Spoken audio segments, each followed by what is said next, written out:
angle? Like, am I? Go ahead. Everything's it's good. Yeah, Check it's good. microphone. Check. You guys can hear me. Yes. Alright. Sweet. How should I start this?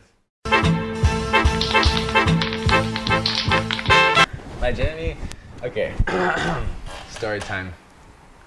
So my journey kind of starts when I was 10, and I saw graffiti for the first time. I didn't even know what it was. It was just like I was at recess and like there was some graffiti like on the other side of the fence, like on a wall.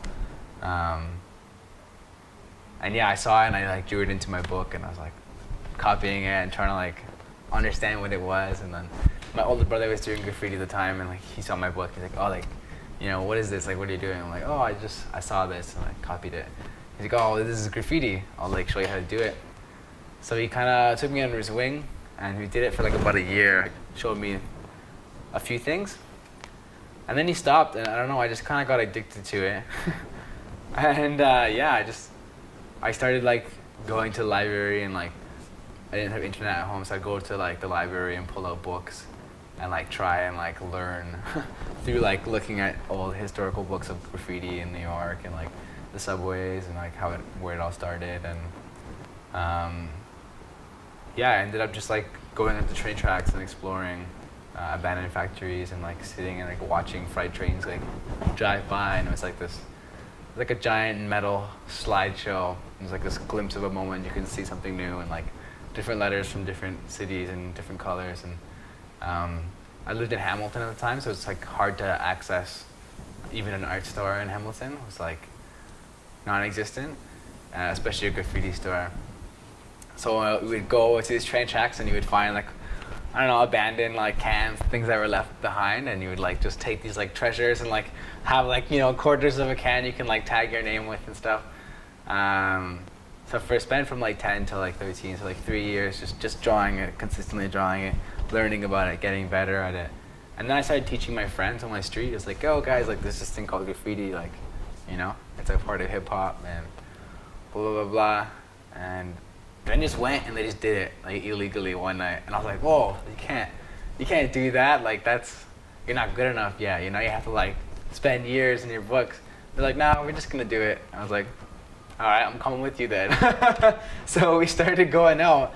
We were like 13. We started going out, like sleeping over at my friend's house. His dad would fall asleep, and we just go out, spend the whole night like just trying to understand how to do graffiti and exploring and painting the city. Yeah, that was kind of the journey. A lot of them stopped writing.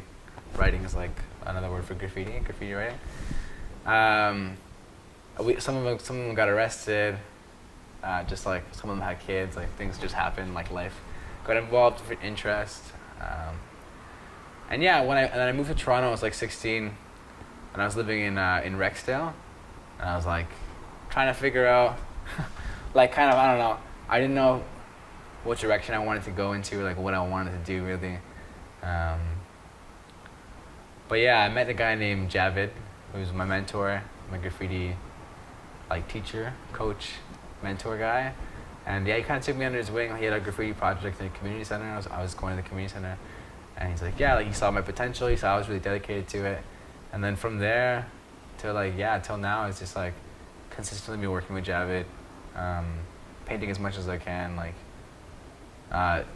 doing as much murals, traveling. Yeah, I've been able to like do a lot of really incredible opportunities I wouldn't have gotten through if I wasn't following my passion, if I wasn't following my dream of like becoming a graffiti artist and taking this serious and like learning how to do it professionally and make clients and make money off of spray painting. I've been able to paint for like Facebook's head office. That's like paid for my school tuition. Like it was like a really big blessing. I've done work for like Converse Canada. They've hit me up to do work like live customizations on shoes. I've been flown out to Florida, Colombia, like California, kind of all over the place, Ottawa, Montreal, all just through graffiti, all just through like networking and meeting people and trying to be positive. Yeah, so I mean, I think the greatest thing though is actually like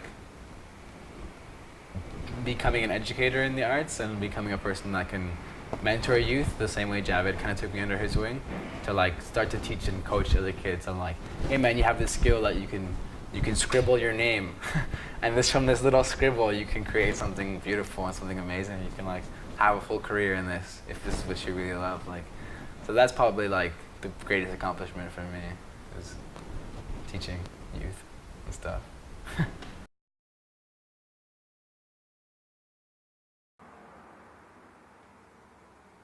Have you ever painted before? Yeah, when I was a kid. Oh yeah.